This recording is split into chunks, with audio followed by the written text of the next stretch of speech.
Jamie Dornan and daughter's final moments when the family was still intact. Richmond Park, a Sunday morning in October.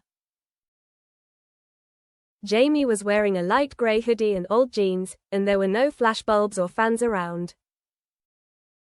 He was pushing a small stroller, in which little Dulcie, his eldest daughter with Amelia Warner, sat with her head tilted, clutching a stuffed rabbit named Muffin. Dulcie was 4 years old.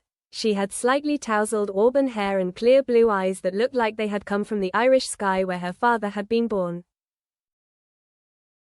She chatted the entire way, about the squirrel that had just run by, about how her mother had fed her too much ice cream yesterday and now, my tummy is still tired. Jamie just smiled, leaned down and placed a kiss on her daughter's forehead. Moments like this were more precious to him than any role. You know, he said softly, when you're older, you may not remember this park, or those ducks, but I'll remember every moment you spent with me. Every moment. Dulcie turned around, frowning. Then I'll tell you, right? Jamie nodded, his voice cracking with emotion. I promise. The pedaling and the scraped knee. That summer, Jamie decided to teach Dulcie to ride a two-wheeled bike. In the backyard of their Cotswolds home, which had been their family's haven, he spent hours patiently holding her in the saddle, comforting her when she fell, wiping away her tears and bandaging the small scrape on her knee. One afternoon, after her 6th fall, Dulcie screamed, I can't do it. I hate this bike. Jamie said nothing, just sat down next to her daughter, breathing heavily. You know I hate failure, Dad, she said, her voice shaking. Jamie pulled her close. Failure is necessary for you to know how strong you are. Dad failed the role of James Bond. But if he hadn't failed, he wouldn't have gotten the role of Christian Grey, which brought me to your mother. So failure made you. Jamie laughed. Exactly, and I've never seen anything better than failure. A homemade birthday present. For Dulcie's 5th birthday, Jamie didn't take her to Disneyland as promised. Instead, he built a little tent in the garden, decorated with string lights, fake flowers, and balloons with the words, Happy Birthday, Little Star, written on them. He made cream puffs, a favorite of both, though they were all burnt at the bottom. Dulcie didn't complain, instead rubbing her hands together in delight. Daddy makes the best in the world.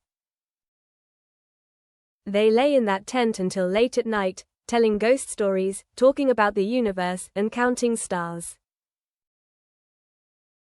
Are you afraid of the dark, Daddy? She asked when they were both silent. Yes, Jamie whispered. You're afraid of not having me in that darkness. Dulcie held his hand, her small hand warm and trusting. Then I'll be your flashlight. Jamie bit her lip. He knew that light would not last forever. Before the storm, the marriage with Amelia Warner, once picturesque as it was, had begun to crumble since the early days of 2025. The busy filming schedule, the business trips away from home, and the invisible fatigue between the two of them made hugs become sparse, eyes become strange. Jamie tried. He took time off from his projects, took his daughter out more, hoping that the family bond could be mended through simple moments. But Amelia, the woman who had been an endless source of inspiration for his songs, was now more silent than talking. One evening, Jamie sat next to Dulcie in the bedroom, as she fell asleep after listening to the story of the father bear and the little bear. He looked at his daughter's face, her cheeks heaving with her steady breathing. The first tear fell on his hand. Tomorrow, he would go to court, the last day of a family. On a gloomy morning, Jamie took Dulcie to school.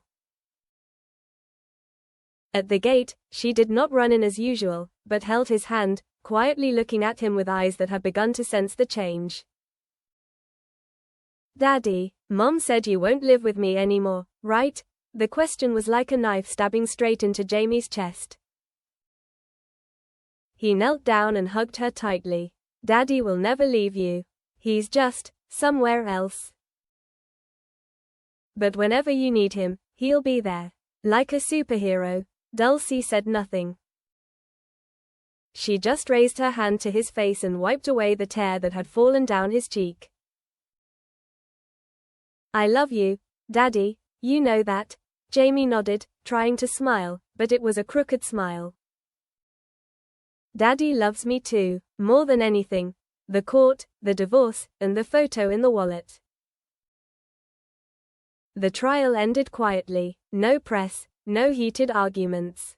Jamie and Amelia signed the papers like two old friends, who once knew each other better than anyone, but now there was only silence that could not be filled. Jamie stepped out, clutching his leather wallet. He opened it and looked at the small, old photo. It was a picture of him and Dulcie on a bike, the first time she could ride without him holding her behind the seat. Her bright smile at that moment made all the pain today a little more bearable. Reunions. After the divorce, Jamie lived in a small apartment in Notting Hill. On weekends, he picked Dulcie up. They went for walks, cooked, painted, and sometimes just sat quietly watching cartoons, but always laughing. A lot. Once, when Dulcie was coloring a picture of a father bear and his baby bear, she asked, Daddy, if I grow up tomorrow, can I live with you? Jamie hugged her tightly, breathing in the scent of her hair. You can do anything you want. Just remember, there's always a place in my heart for you. Forever.